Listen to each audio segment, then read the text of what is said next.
ব্লাউজের হুকটা লাগান। পাশ থেকে এই কথাটি শোনার পর মুহূর্তেই আমি চমকে উঠি।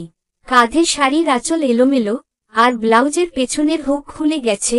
এই বিষয়টি জানার পর অস্বস্তিতে সারা শরীর যেন হিমশীতল হয়ে যায় আমার। বিয়ে বাড়ি হওয়াতে চারপাশ ভর্তি মানুষ।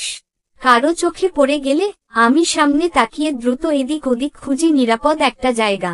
কিন্তু তখনই সেই কণ্ঠ আবার বলে ওঠে, আপনার ব্লাউজের হুক খুলে গেছে, প্লিজ ঠিক করে নিন। আমার অস্বস্তি হচ্ছে। ভরা মানুষের মাঝে পুনরায় একই কথা শুনে লজ্জায় আমার মাথা কাটা যাচ্ছে। আমি মিনমিনে করে উত্তর দেই, জি, ঠিক করছি। আর এক মুহূর্তও না দাঁড়িয়ে দৌড়ে চলে যাই আমার ফ্রেন্ড লিয়ার রুমে। আমার নাম মীরা, বাবা মায়ের একমাত্র সন্তান। আজ আমার ফ্রেন্ড লিয়ার বড় বোনের বিয়ে, আর তাই একরকম হেরে গিয়ে জোর করেই আমাকে এখানে আসতে হয়েছে। শাড়ি পরার অভ্যাস আমার নেই, আর এটাই হলো আমার বড় ভুল। ফ্রেন্ডদের চাপে পড়ে মায়ের শাড়ি পরে এসেছি, আর সেই সঙ্গেই অদ্ভুত এক অস্বস্তিকর পরিস্থিতির শিকার হলাম। রুমে ঢুকেই দরজা ভিড়িয়ে আয়নার সামনে গিয়ে দাঁড়ালাম। বুকের উপর থেকে শাড়ির আঁচল সরিয়ে ব্লাউজের হুকটা লাগাতে যাব, ঠিক তখনই দরজা ক্যাচ করে খুলে যায়। আমি চমকে তৎক্ষণাৎ পেছনে ফিরে দেখি আবারও সেই লোকটা। আমার পুরো শরীর কাঁপছে। কাঁপতে থাকা হাতেই নিচে পড়ে থাকা শাড়ির আঁচলটা কোনো মতে গায়ে জড়িয়ে নিলাম। তবে হ্যাঁ, লোকটা পেছনে ফিরে দাঁড়িয়ে আছে, এখনো মুখ ঘোরায়নি আমার দিকে। আমি কাঁপা গলায় তাকে প্রশ্ন করি, কোনো দরকার ছিল ভাইয়া? সে ধীরে ঘুরে আমার দিকে তাকিয়ে বলে, সরি, আমি লিয়াকে ডাকতে এসেছিলাম। দরজা খোলা ছিল, তাই কোনো কথা না বলেই রুমে ঢুকে এসেছি। আমি কি জানতাম আপনি এখানে আছেন? তার দৃষ্টি ধীরে ধীরে আমার চোখে স্থির হয়। তারপর সে আলতো পায়ে আমার কাছে এসে কোনো প্রকার কথা না বলেই আমার পেছনে দাঁড়িয়ে নিঃশব্দে ব্লাউজের হুক লাগিয়ে দেয়, কোনো স্পর্শ ছাড়াই। তবুও যেন আমার বুকের ভেতর বজ্রাঘাত ঘটে গেল। আমি দ্রুত চোখ খিচে বন্ধ করি। সেই মুহূর্তটা, সেই নিঃশব্দ স্পর্শ, এক অলৌকিক কম্পনে শরীর কেঁপে ওঠে আমার। পায়ের শব্দে চোখ খুলে দেখি রুমে কেউ নেই। তবে লোকটাকে তা জানার তীব্র ইচ্ছে জাগা সত্ত্বেও নিজেকে কোনো মতে দমিয়ে রাখি। অদ্ভুত এক অনুভূতি নিয়ে রুম থেকে বেরিয়ে পড়ি। লিয়াকে কিছু না বলেই এক প্রকার চোরের মতো বাড়ি ফিরে আসি। সেই ঘটনার পর সময় চলে গেছে নিজের গতিতে। পড়াশোনা, টিউশন, হোস্টেল সব কিছুতেই ডুবে গিয়েছিলাম। সেই মানুষটার মুখ আর চোখ ধীরে ধীরে ঝাপসা হয়ে গিয়েছিল। ভেবেছিলাম বোধ হয় ভুলে গেছি, তবে লোকটাকে বেশ দারুণ লেগেছিল আমার। আজ দাদির আবদারে আকদ হয়ে যায় আমার। শুনেছি ছেলের নাম আবির, দেখতে শুনতেও নাকি বেশ ভালো। তবে এই বিয়েতে আমার কোনো ইচ্ছা ছিল না, তাই প্রথমে বিয়েতে রাজি না হলেও দাদির চোখের জল মুছাতে বিয়েটা মেনে নিতে হয়। আকাশের দিকে তাকিয়ে ছাদের কার্নিশে বসে ভাবছিলাম, জীবনে সবকিছু এত হঠাৎ কেন হয়। আজও মায়ের লাল টকটকে জামদানি শাড়ি পরে বসে আছি। ঠিক তখনই পিছন থেকে এক কণ্ঠ বলে ওঠে, ব্লাউজের ফিতে বাঁধুন। এভাবে এলোমেলো হয়ে চললে যে চরিত্রে দাগ পড়বে আমার, তা জানেন তো? কণ্ঠটা শোনা মাত্রই আমি যেন হঠাৎ করে পুরনো সেই সময়ে ফিরে গেলাম। তাই দ্রুত পিছন ফিরে দেখি আবারও সেই লোকটা। লাল পাঞ্জাবি, ভাঁজ করা হাতা, ঠোঁটে এক চিলতে হাসি। হঠাৎ তাকে এখানে দেখে ভড়কে যাই আমি। ভ্রু কুঁচকে প্রশ্ন করি, আপনি এই সময় আর এখানেই বাকি করছেন? ঠিক তখনই লোকটি তার হাতের এক আঙুল আমার ঠোঁটে রেখে বলে, চুপ, আর একটা কথাও না। পুনরায় আবারও তার এই ছোট্ট স্পর্শেই আমার হৃদস্পন্দন বেড়ে যায়। লোকটি ধীর পায়ে আমার পেছনে দাঁড়িয়ে ব্লাউজের ফিতে বেঁধে দিয়ে আমাকে শক্ত করে জড়িয়ে ধরে। আমার ঘাড়ে তার থুতনি ঠেকিয়ে গলার কাছে ঠোঁট রেখে ফিসফিস করে বলে, আজ থেকে প্রতিদিন আমার জন্য শাড়ি পরবে তুমি। প্রতিবার তোমার ব্লাউজের হুক খুলে যাক, ফিতা খুলে যাক, সব সময় আমি আদর করে তা লাগিয়ে দেব। লোকটার মুখে এমন কথা শুনে ছটফট করতে করতে বলি, ছাড়ুন, ছাড়ুন বলছি। আপনি এখানে কি করছেন?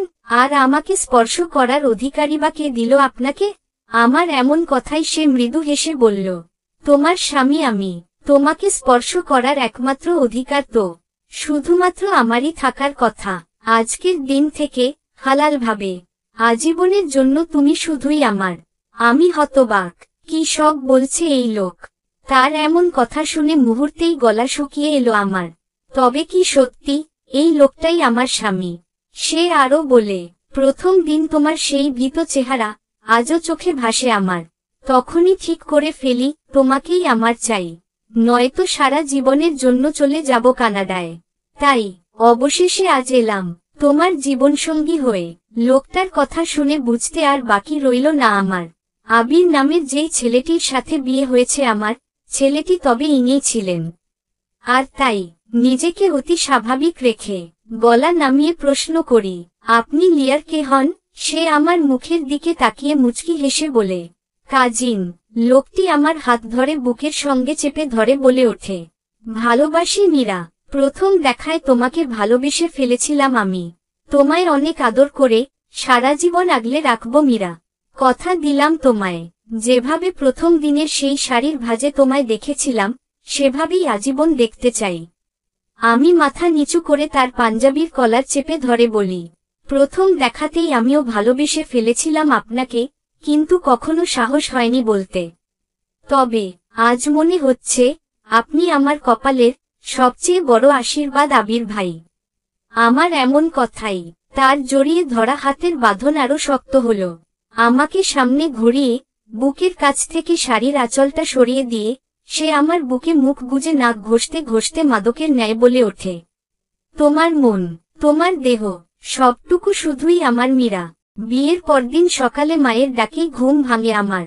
মীরা, আর কত ঘুমাবি? এবার একটু উঠে আয় না। সবাই ডাইনিং এ বসে আছে, নতুন বউ বলে কি একটুও বাহিরে আসবি না? আবির বাবা সেই কখন উঠে গেছে। মেয়ে মানুষ এত অলস কেন হবে? মীরা, এই মীরা, তাড়াতাড়ি উঠ বলছি। মায়ের এমন ডাকে আমি চোখ কচলে উঠে বসি বিছানায়। পাশে তাকিয়ে দেখি একটা ট্রে, তার ওপর দুধের গ্লাস আর কিছু মিষ্টি। নতুন বউয়ের নাকি এটা কাজ? শুনেছি বিয়ের পরে স্বামীর হাতে দুধের গ্লাস তুলে দিতে হয়। সিনেমায় যতবার এই দৃশ্য দেখেছি ততবার মনে হয়েছে কত ছেলেমানুষি। অথচ আজ সেই দৃশ্যটাই আমার জীবনের বাস্তবতা। বিয়ের রাতেই বাবা মাকে ছেড়ে শ্বশুর বাড়ি যাব না বলে কান্নাকাটি করাই আবির ভাই আর জোর করেনি আমায়। আর এই জন্যই প্রতিদিনের মতো আজও মায়ের ডাকে ঘুম ভাঙল আমার। কিন্তু আবির ভাই, সে কোথায়? রুমে দেখছি না কেন। বিছানা থেকে উঠে ঘরের দরজা খুলেই দেখি বারান্দায় দাঁড়িয়ে চুপচাপ আকাশের দিকে তাকিয়ে আছে। পরনে সাদা পাঞ্জাবি, চুলগুলো হালকা এলোমেলো, হাতে ধরা চায়ের কাপ। আমি চুপি চুপি গিয়ে পেছনে থেকে ডাকলাম, আবির ভাই।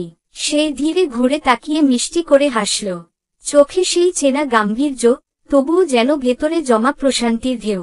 ভাই না, এখন শুধু আবির বলো। সে এগিয়ে এসে হাত থেকে দুধের গ্লাসটা নিয়ে আমার চোখে তাকিয়ে বলল, এটা এখন তোমার বেশি প্রয়োজন মীরা। রাতে যে অনেক ধকল গেছে তোমার ওপর দিয়ে। আবিরের এমন লাগাম ছাড়া কথা শুনে লজ্জায় কিছু না বলে মাথা নিচু করতেই সে গ্লাস রেখে আমার কপালে চুমু খেয়ে কানে কানে বলল, আজও কিন্তু ব্লাউজের হুক আমাকেই লাগাতে দেবে, ঠিক আছে? আমি ঠোঁট কামড়ে মুখ লুকালাম ওর বুকের মাঝে। দুপুরের দিকে আত্মীয়দের ভিড় একটু কমতেই আবির আমাকে নিয়ে ছাদে এলো। ছাদের এক কোনায় ছাউনি দিয়ে ছোট্ট একটা রঙিন আরামদায়ক জায়গা বানিয়েছে সে আগেই। সেখানে বসে আবির হঠাৎ একটা খাম আমার দিকে এগিয়ে দিল। এটা কি? এটা আমার কানাডার জব অফারের চিঠি। কথাটা শুনে আমি চমকে তাকালাম তার দিকে আর বলে উঠি, তাহলে কি তুমি সত্যি চলে যাচ্ছ কানাডায়? আবির ভাই দুদিকে মাথা নেড়ে বলল, তোমাকে পাওয়ার পর সেই ইচ্ছেটা চলে গেছে মীরা। আমি চাই না তোমাকে রেখে বিদেশে পাড়ি দিতে। আমি তার হাত শক্ত করে চেপে ধরে বললাম, যদি তুমি সত্যিই যাও তবে আমাকেও তোমার সাথে নিয়ে যাবে। তুমি ছাড়া এখন আমি কোথাও থাকতেই পারবো না। সে আমার দিকে গভীরভাবে তাকিয়ে বলল, তাহলে চলো কোথাও থেকে শুরু করি আমরা দুজন নতুন করে। তখনই হুট করেই মেঘে ঢেকে যায় পুরো আকাশ। প্রচণ্ড পরিমাণের বাতাস বইতে শুরু করে দিয়েছে। হালকা বৃষ্টিও শুরু হয়েছে। আমি তড়িঘড়ি শাড়ির আঁচল টেনে মাথা ঢাকার চেষ্টা করতেই আবির আমার গাল ছুঁয়ে বলল, আজ বৃষ্টিতে ভিজে যাও, আমার ভালোবাসায় ভিজে যাও মীরা। আমি থমকে যাই তার চোখের গভীরে ডুবে, যেন এক চিরন্তন আশ্রয়ের প্রতিচ্ছবি সেখানে। সেই হাত বাড়িয়ে আমাকে নিজের বুকে জড়িয়ে নেয়। এই প্রথম আমি নিজের সমস্ত ভয়, দ্বিধা, লজ্জা সব আবিরের বুকে ছেড়ে দিলাম। কানাডায় আসার পর দুজনের জীবন একদম নতুন করে শুরু হয়। আবির ইউনিভার্সিটিতে পড়াশোনার পাশাপাশি আংশিক সময় কাজ করে, আর আমি একটা কালচারাল সেন্টারে বাংলা শেখানোর সুযোগ পাই। ছোট্ট একটা অ্যাপার্টমেন্টে জীবনটা গুছিয়ে আনতে একটু সময় লাগলেও প্রতিটি দিন আমাদের ভালোবাসায় জোড়া লাগায় আরো গভীর বন্ধনে। হঠাৎ এক বিকেলে আবির এসে বলল, আজ চলো বাইরে ডিনারে যাই মীরা। আমি অবাক হয়ে বললাম, আজ তো কোনো স্পেশাল দিন না আবির, তাহলে আজ কেন ডিনারে যেতে চাইছো? আমার কথা শুনে আবির হেসে বলল, আমার প্রতিটা দিনই তোমাকে পেয়ে স্পেশাল মীরা। রেস্টুরেন্টটা ছিল ছিমছাম, মৃদু আলো, হালকা জ্যাজ মিউজিক চলছে। আমি আজ আবিরের পছন্দ মতো সেজে এসেছি, আবিরের চোখে তা স্পষ্ট। সে আমার হাত ধরে আদর করে বলল, তোমায় দেখলে আজও মনে হয় নতুন করে প্রেমে পড়ছি। ঠিক তখনই রেস্টুরেন্টের দরজা দিয়ে ঢুকল এক মহিলা। উচ্চতা আমার সমান, হালকা ব্রাউন চুল, চোখে ধাঁধা লাগানো একরাশ বিস্ময়। কেন জানি মনে হলো আবির হঠাৎ থমকে গেল। আমি ওর চোখের দিক তাকাতেই দেখি সেই মেয়েটি সরাসরি আমাদের টেবিলের দিকে এগিয়ে আসছে। হে আবির, লং টাইম। কথাটি শুনে আবির দাঁড়িয়ে পড়ল, ঠোঁটে কৃত্রিম হাসি এনে বলল, হাই মায়া। Long time.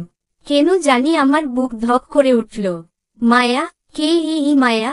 মায়া চোখ সরিয়ে আমার দিকে তাকিয়ে বলল, you must be his wife, right? I am Maya. We were close back in Toronto. আমি ভদ্রতার খাতিরে মাথা নাড়লাম, কিন্তু মনটা অস্থির হয়ে আছে।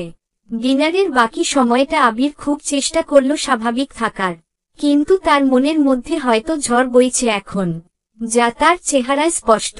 রাতে বাসায় ফিরে আমি কিছু না বলেই শুয়ে পড়লাম। আবির পাশে এসে কাঁধে হাত রেখে বলল, মীরা, কিছু বলবে না? আমি ঠান্ডা গলায় বললাম, কিছু বলার আছে আমার। আবির দীর্ঘ নিঃশ্বাস ফেলে বলল, মায়া আমার অতীত। 3 বছর আগের কথা। আমরা একই ইউনিভার্সিটিতে পড়তাম, একসাথে সময় কাটিয়েছি, কিন্তু সেটা শেষ হয়ে গেছে অনেক আগেই। আবিরকে উদ্দেশ্য করে আমি ধীর কণ্ঠে বলে উঠলাম, কিন্তু আজ তোমার চোখে ভয় ছিল আবির, তোমার চেহারায় লজ্জা ছিল। তার মানে তুমি নিজেও জানো কিছু না কিছু এখনো বাকি আছে তোমাদের মাঝে। আমার কথায় আবির উঠে বসে বলল, হ্যাঁ, আমি ভয় পেয়েছিলাম, কারণ মায়া আমাকে আবার মেসেজ করছিল কয়েকদিন ধরে। বিশ্বাস করো, আমি তাকে পাত্তা দেইনি, কারণ আমি চাইনি তুমি কষ্ট পাও। কিন্তু আজ হঠাৎ করেই মায়া আমাদের সামনে এসে গেল। আমি চুপচাপ তাকিয়ে রইলাম তার চোখে। তুমি যদি চাও, আমি সত্যিটা শুনতে চাই, তবে কোনো কিছু আমার কাছে লুকিও না আবির, কারণ বিশ্বাস ছাড়া কোনো সম্পর্ক টেকে না। আর এই কথাটা তুমিও জানো আবির। আবির আমার হাত শক্ত করে ধরে বলল, ভালোবাসি বলেই ভয় পেয়েছিলাম তোমারে হারানোর মীরা। আমি তার হাত ছাড়িয়ে বললাম, ভয় নয়, ভালোবাসার প্রমাণ দাও। তোমার পুরনো সম্পর্ক নিয়ে আমি কিছু বলতাম না আবির, যদি তুমি নিজে তা আগেই বলতে। আর এখন আমি নিজেও কনফিউজ, ভয় পাচ্ছি আমিও তোমাকে হারানোর। এই প্রথম রাতটা কেটে গেল অশান্তিতে। হ্যালো বন্ধুরা, ভিডিওটি যদি আপনাদের ভালো লেগে থাকে তাহলে অবশ্যই একটি লাইক দিন এবং আপনার মতামত জানাতে কমেন্ট করুন এবং ভিডিওটি শেয়ার করুন এবং এমন আরো সুন্দর সুন্দর ভিডিও পেতে চ্যানেলটি সাবস্ক্রাইব করতে ভুলবেন না। সামনে আসছে আরো দারুণ কন্টেন্ট, তাই ফিলিংস ডায়েরি সাথেই থাকুন। পরদিন সকালে ঘুম থেকে উঠে দেখি আবির রুমে নেই, তবে টেবিলের উপর একটা চিঠি। মীরা, আমি মায়ার সঙ্গে আজ শেষবারের মতো দেখা করতে যাচ্ছি। আমি এই সম্পর্ক, তোমার প্রতি আমার ভালোবাসার প্রমাণ দিতে চাই। তার মুখোমুখি হয়ে বলবো, এখন আমার জীবনে একটাই মানুষ আছে, আর সে হচ্ছে শুধুই তুমি।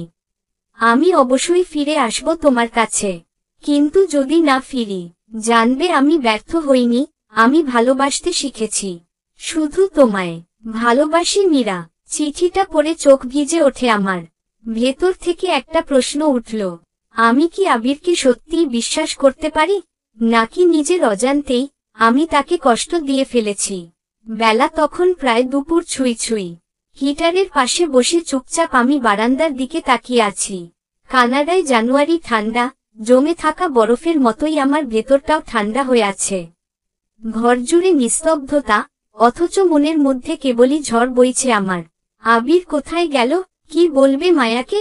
আর মায়া সত্যিই কি শুধুই অতীত হয়ে গেছে সে, নাকি আবার সে ফিরে আসতে চাইবে আবিরের জীবনে? হঠাৎ আমার চোখ পড়ে ডাইনিং টেবিলে রাখা সেই ছোট্ট চিরকুটে। আমি আজ মায়ার সঙ্গে শেষবারের মতো দেখা করতে যাচ্ছি। আমি ফিরে আসব, কিন্তু যদি না ফিরি, জানবে আমি ব্যর্থ হইনি। আমি ভালোবাসতে শিখেছি, শুধু তোমায়, শুধু আমায়। এত সহজেই কি কেউ কাউকে শুধু বলে ডাকতে পারে? বুকের ভেতরটা হালকা ধুকধুক করে ওঠে। ঠিক তখনই দরজার বেল। আমি ধীরে হেঁটে গিয়ে দরজা খুলি। মায়া। কিছুক্ষণ নিঃশব্দে তাকিয়ে থাকলাম তার চোখে। মুখ ফুটে বেরিয়ে আসছে না কোনো শব্দ। সে ঠোঁটে এক টুকরো হাসি এনে বলে, তোমাকে একবার দেখা দরকার ছিল। আমি কিছু না বলে দরজাটা খুলে দেই। সে ঘরে ঢুকেই একবার চারপাশে তাকালো, তারপর চুপচাপ বসে পড়ল সোফার একপাশে। তার চোখে চোখ রাখতেই বোঝা গেল সে কিছু বলতে এসেছে, এবং আমাকে তা শুনতে হবে। আবির আমাকে একসময় ভালোবাসতো জানো? কথাটি শুনে আমার গলা শুকিয়ে যায়, তবুও হ্যাঁ বোধক মাথা নাড়লাম। অনেক স্বপ্ন দেখতাম আমরা, একসাথে ঘুরে বেড়াতাম, ইউনিভার্সিটির করিডোরে গল্প করতাম ঘন্টার পর ঘন্টা। কিন্তু একসময় বুঝলাম ওর মন বিষণ্ণ হয়ে যাচ্ছে, আমার থেকে দূরে সরে যাচ্ছে ধীরে ধীরে। আমি চেষ্টাও করেছিলাম ওকে আটকানোর, কিন্তু মায়ার গলাটা কেঁপে ওঠে। আমি তাকিয়ে রইলাম তার মুখের দিকেই, তবে কোনো উত্তর নেই আমার মুখে। মায়া চোখ নামিয়ে বলল, সত্যি বলতে কি, ও হুট করেই যোগাযোগ বন্ধ করে দিল। আর আমি কেবল জানতাম নতুন কেউ এসেছে ওর জীবনে, যাকে ও বেছে নিয়েছে আমার বদলে। মুহূর্তেই আমি জমে থাকা কান্না গিলে বললাম, তুমি এখানে কেন এসেছো?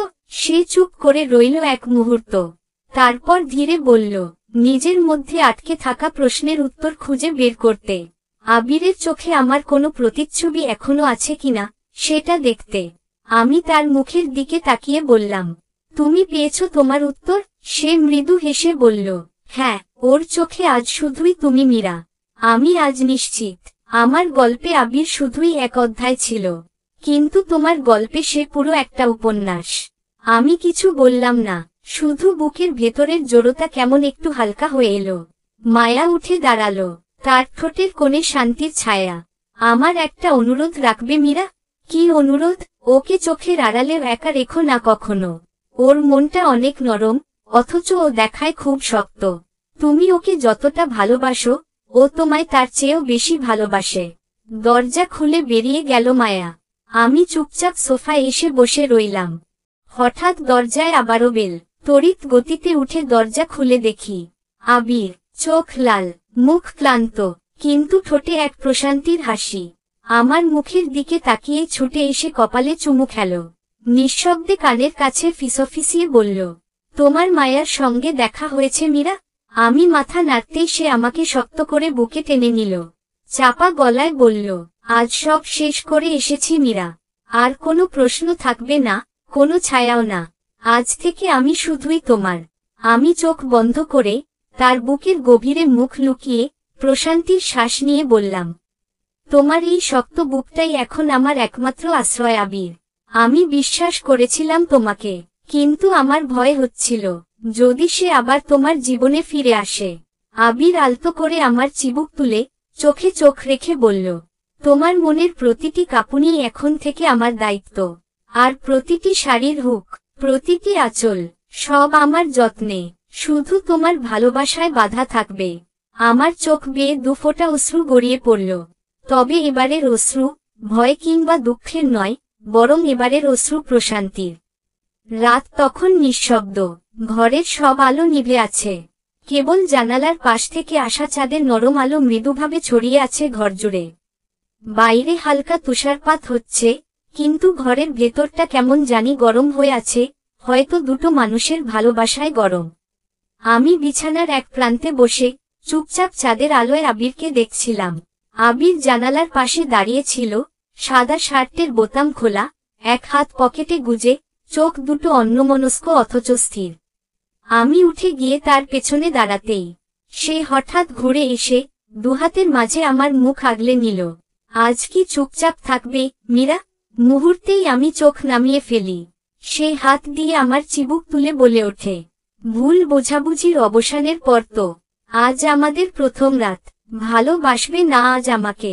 নিজের মতো করে। শুধু শরীর নয়, মনটাকেও ভালোবাসায় জড়িয়ে রাখবো আমরা, সারা জীবনের জন্য। আচ্ছা, তুমি কি আমাকে ভয় পাচ্ছ?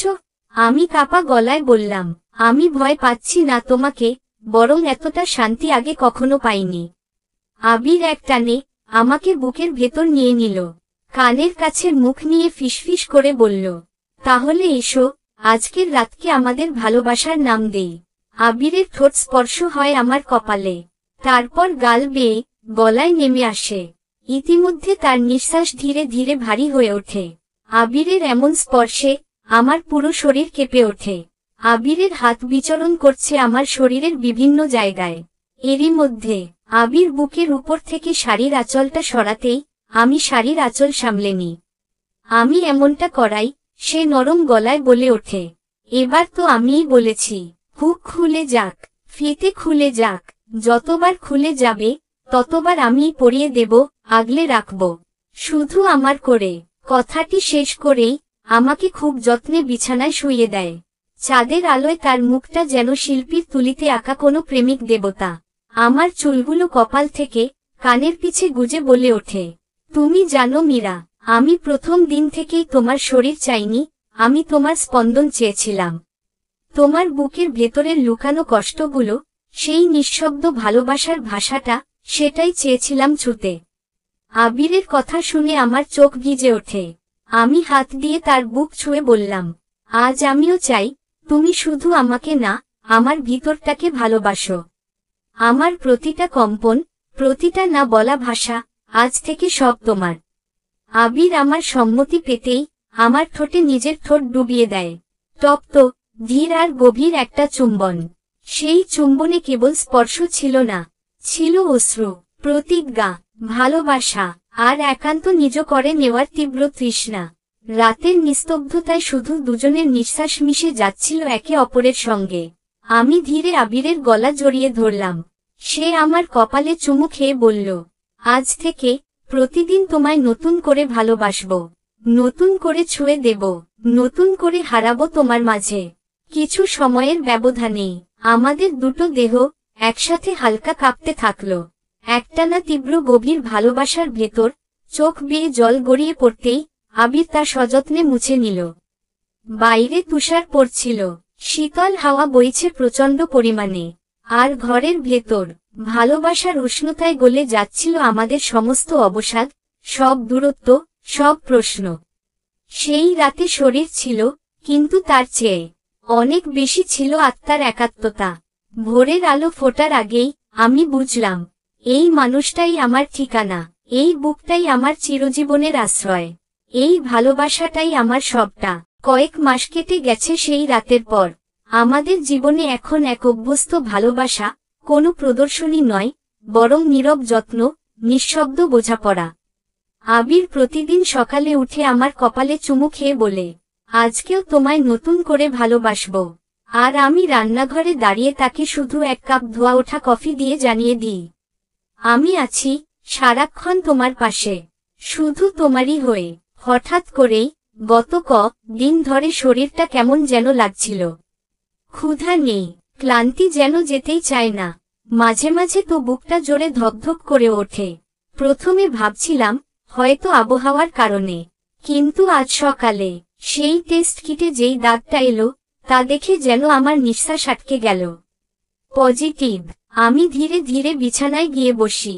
পেটের ওপর হাত রাখতেই এক অপার্থিব স্পন্দন যেন আমার শরীরের ভেতর দোলা দিয়ে গেল। এই আমি, এখন আর শুধু আমি নেই, আমার ভেতরে আরেকটা প্রাণ। আমার আর আবিরের ভালোবাসার প্রথম নিঃশব্দ প্রকাশ। আবির ফিরল দুপুরের দিকে, চোখে ক্লান্তি, হাতে বাজারের ব্যাগ, ঠোঁটে সেই চেনা পরিচিত মিষ্টি হাসি। আমি চুপচাপ গিয়ে দাঁড়ালাম তার সামনে, হাতটা বাড়িয়ে দিলাম। সে অবাক হয়ে বলল, কি হলো মীরা, কিছু বলবে না? আমি তার হাতে টেস্ট কিটটা ধরিয়ে দিলাম। সে একবার দেখে নিল, তারপর কয়েক সেকেন্ড একদম নিশ্চুপ। এটা সত্যি? তার এমন ভোলাভালা চাহনি দেখে আমি হেসে ফেললাম। মুখ নামিয়ে হ্যাবোধক মাথা নাড়লাম। পর মুহূর্তেই সে আমাকে জড়িয়ে ধরল। এতটাও আলগা নয়, বরং নিজের অস্তিত্ব দিয়ে গড়ে তোলা শক্ত বন্ধনে। আমার কপালে, চোখে, গালে, পেটে অসংখ্য চুমু খেয়ে সে শুধু বলল, আমার মীরা, তুমি তো মা হতে চলেছ, আর আমি বাবা। আমি তো বোধহয় আরো একবার প্রেমে পড়ে গেলাম তোমার এই নতুন রূপে। আমি চোখ বুজে তার বুকে মাথা রেখে তার হৃদস্পন্দন শুনছিলাম। এই এক মানুষ, যার ভালোবাসা শুধু গায়ে মেখে নয়, মন দিয়ে অনুভব করতে হয়। আজ তার ভালোবাসা আমার শরীর ছুঁয়ে জন্ম দিতে চলেছে নতুন একটা প্রাণ। রাত গভীর হলে সে আমার পাশে বসে বলল, আমাদের ছেলেটা যদি তোমার মতো হয়? তার এমন কথায় আমি বললাম, আর যদি মেয়ে হয়? সে চোখ মেলে চাঁদের দিকে তাকিয়ে বলল, তাহলে ওর চোখে থাকবে তোমার মতো সমুদ্র, আর হাসিতে থাকবে আমার প্রেম। সেই রাতে আমরা আর কিছু বলিনি, শুধু একে অন্যের হাত ধরে থেকেছি, নিঃশব্দে। যেখানে কোনো শব্দের দরকার ছিল না, শুধু বোঝার অনুভবটাই ছিল যথেষ্ট। সময় যে নদীর স্রোতের মতো বয়ে যায়, এই কথাটা যেন একদম সত্য। ছোট্ট সোনামনিটা আসার পর যে এই 9টা মাস কিভাবে কেটে গেল টেরই পেলাম না। হাসপাতালের বিছানায় শুয়ে আছি আমি, পাশে আবির, চোখ ভর্তি জল নিয়ে বসে আছে আমার পাশে, হাত ধরে রেখেছে শক্ত করে। ঘরের ভেতর নবজাতকের কান্না ছড়িয়ে পড়ে। আবির দৌড়ে এগিয়ে যায়, সাদা কম্বলে মোড়ানো এক ছোট্ট মুখ। সে ঘুরে এসে আমার কপালে এক দীর্ঘ চুমু খেয়ে ঠোঁটে হাসি ফুটিয়ে বলে ওঠে, আমাদের মেয়ে, মীরা, তোমার মতো চোখ, একদম তোমার মতো হাসি। আমি চোখে জল নিয়ে বলি, এটাই না তাহলে আমাদের ভালোবাসার সবচেয়ে সুন্দর হুক আবির, যেটা চিরদিনের মতো বেঁধে রাখলো আমাদের তিনজনকে এক বন্ধনে। আবির আমার কপালে তার কপাল ঠেকিয়ে বলল, হোক না জীবন কঠিন, দায়িত্বে ভরা। এই ছোট্ট হাত দুটো আমাদের সবচেয়ে বড় ভালোবাসার প্রমাণ। মীরা, এবার তুমি শুধু আমার প্রেমিকা নও, তুমি আমার সন্তানের মা। আর আমি তোমার চিরদিনের প্রেমিক, চিরজীবনের স্বামী। চাঁদের আলো, হাসপাতালের নরম বাতাস, সেই নবজাতকের ঘ্রাণ, সবকিছু এক নতুন জীবনের শুরু ঘোষণা করল।